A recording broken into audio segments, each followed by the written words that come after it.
Welcome to set 10 of our CNA practice test series.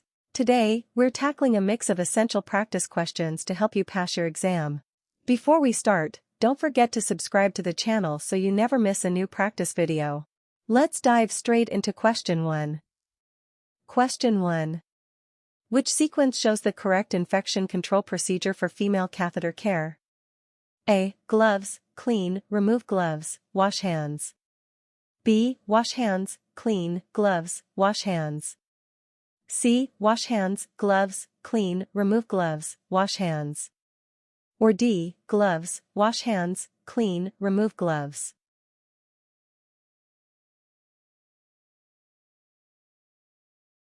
The correct answer is C. Wash hands, gloves, clean, remove gloves, wash hands. Performing hand hygiene before gloving and immediately after removing gloves prevents the spread of pathogens.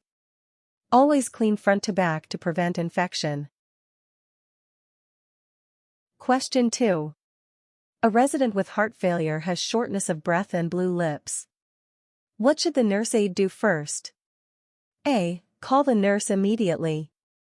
B. Lay the resident flat. C. Start oxygen therapy.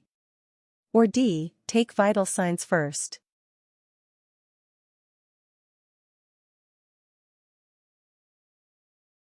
The correct answer is A. Call the nurse immediately. Blue lips indicate an emergency. The nurse must be called right away while the resident stays sitting up to help breathing. Question 3. When measuring an adult resident's tympanic temperature, how should the nurse aide pull the pinna to straighten the ear canal? A. Down and back. B. Down and forward. C. Straight outward. Or D. Up and back.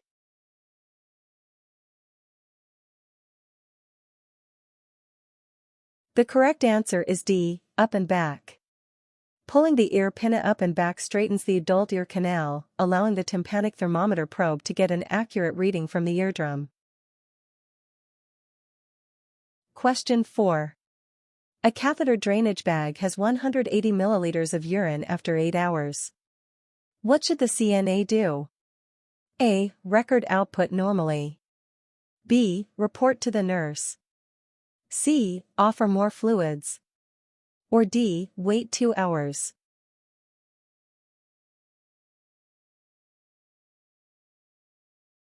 The correct answer is B. Report to the nurse. Normal urine output should be at least 30 milliliters per hour, 240 milliliters over 8 hours. An output of 180 milliliters is low and requires immediate reporting. Question 5. When assisting a resident with one-sided weakness to dress, which side should the nurse aide dress first? A. Dress the weak side first. B. Dress the strong side first. C. Dress both sides at once. Or D. Undress the weak side first.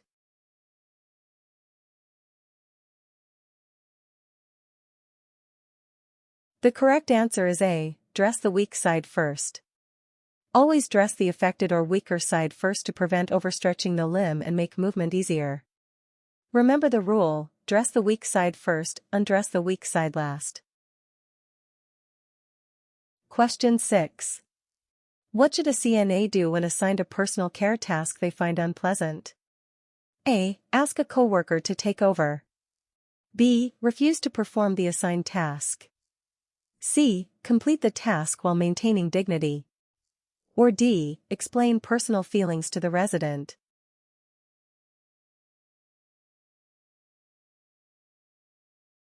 The correct answer is C. Complete the task while maintaining dignity. CNAs must carry out required care tasks professionally regardless of personal preference, ensuring the resident's dignity and comfort are always preserved. Question 7. How should a nurse aide proper handle and care for a resident's hearing aids?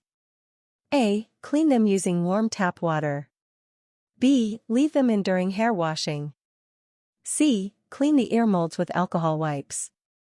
Or D. Store in a labeled container when not used.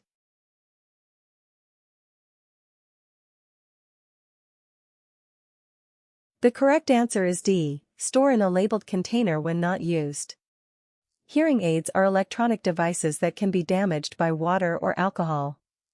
They should always be kept dry and stored safely in a labeled case when removed. Question 8. Before transferring a resident from a bed to a wheelchair, what is the most critical safety step? A. Put on non-slip footwear. B. Position chair at an angle. C. Lock the wheelchair brakes. Or D. Remove the chair footrests.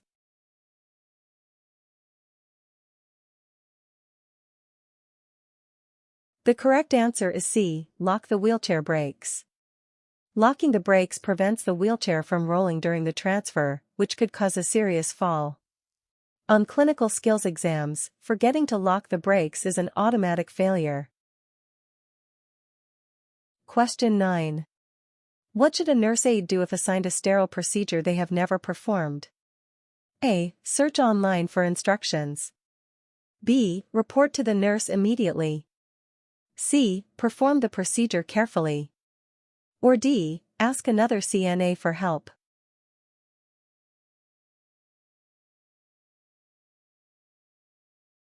The correct answer is B. Report to the nurse immediately.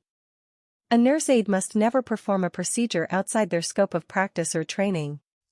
Attempting sterile procedures without proper qualification risks resident infection and safety. Question 10. A resident refuses a prescribed pureed diet, complaining about the food's taste and appearance. What should the CNA do? A. Offer diet options and report to nurse. B. Insist the resident eat for safety. C. Serve a regular unpureed meal. Or D. Offer only sweet applesauce.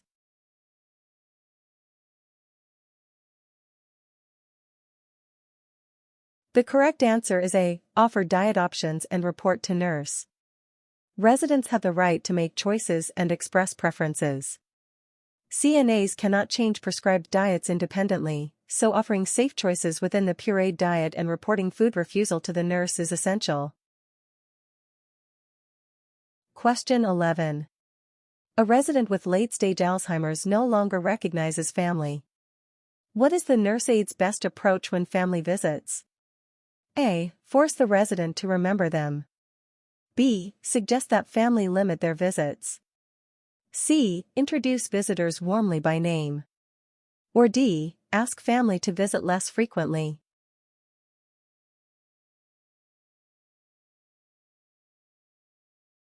The correct answer is C. Introduce visitors warmly by name. In late-stage Alzheimer's, demanding recognition creates distress.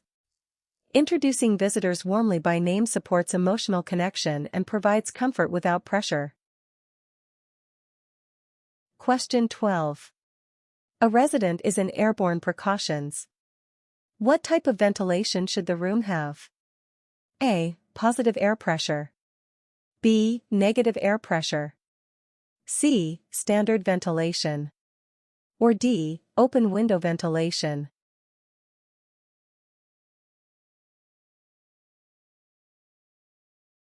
The correct answer is B. Negative air pressure. Airborne infection isolation rooms, AIR, require negative air pressure so air flows into the room, preventing contaminated air from escaping into hallways. Question 13. A CNA overhears staff members discussing a resident's diagnosis in a public elevator. What should the CNA do? A. Join the conversation. B. Remind staff privately. C. Report to the charge nurse. Or D. Say nothing.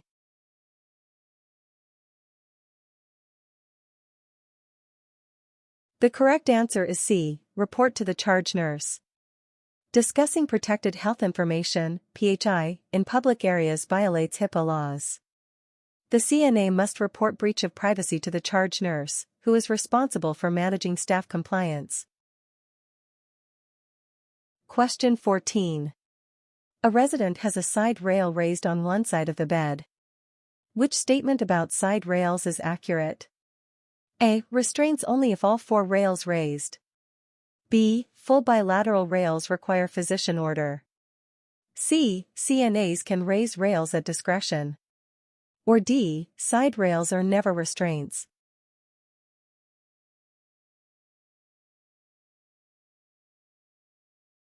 The correct answer is B. Full bilateral rails require physician order. Raising all side rails prevents a resident from exiting bed freely, classifying them as a restraint under OBRA regulations. A physician's order and monitoring are required. Question 15. A CNA is caring for a bedridden resident. Which intervention best prevents aspiration pneumonia? A. Elevate the head of the bed 30 to 45 degrees during meals. B. Provide liquid-based diets only. C. Position resident flat after eating. Or D. Limit oral intake to meal times.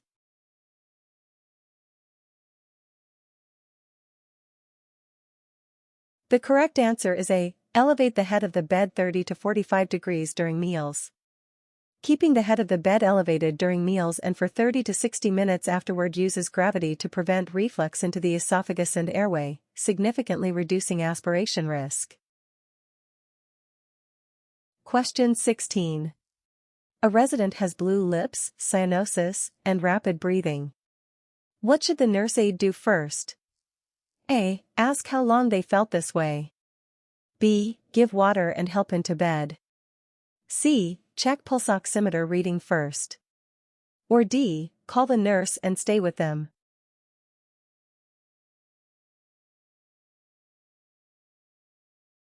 The correct answer is D. Call the nurse and stay with them. Cyanosis and rapid breathing indicate a severe respiratory emergency. The nurse aide must call for immediate medical assistance while remaining at the bedside to monitor and support the resident without delay. Question 17.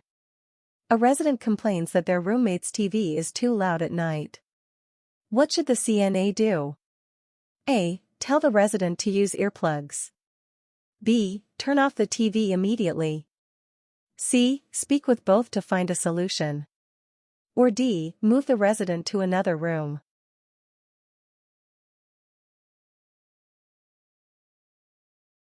The correct answer is C. Speak with both to find a solution.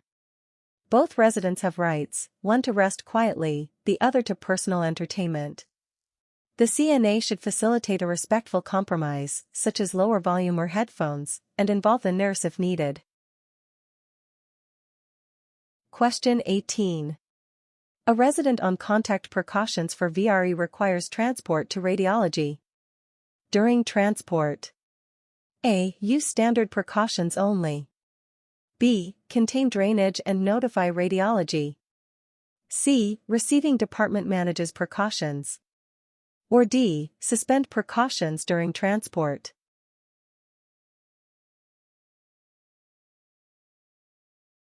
The correct answer is B. Contain drainage and notify radiology. Contact precautions follow the resident outside their room. Any wound drainage must be securely contained/covered, and the receiving department must be notified in advance so they can maintain proper infection control. Question 19. During passive ROM on a resident's shoulder, the CNA feels resistance and notes nonverbal discomfort. What should they do? A. Stop at resistance and check for pain. B. Continue moving to full flexion, 180 degrees. C. Apply firm pressure through resistance. Or D. Document as contracture and continue.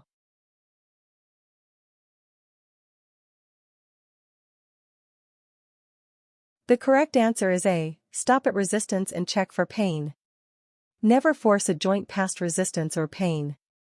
Nonverbal cues, turning away, grimacing, body tension, are critical indicators of pain, and forcing movement can cause tissue or joint injury.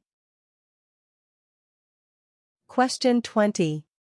Which of the following is not a component of standard precautions? A. Hand hygiene before and after contact. B. Treating body fluids as infectious. C. Using PPE when exposure is likely. Or D. Using negative pressure rooms for all infections.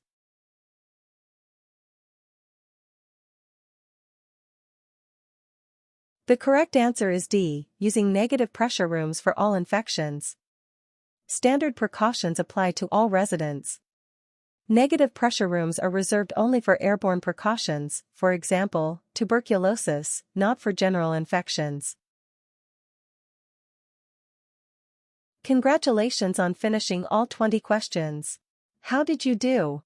Leave your score in the comments below. Don't forget to subscribe so you don't miss our next video. See you next time.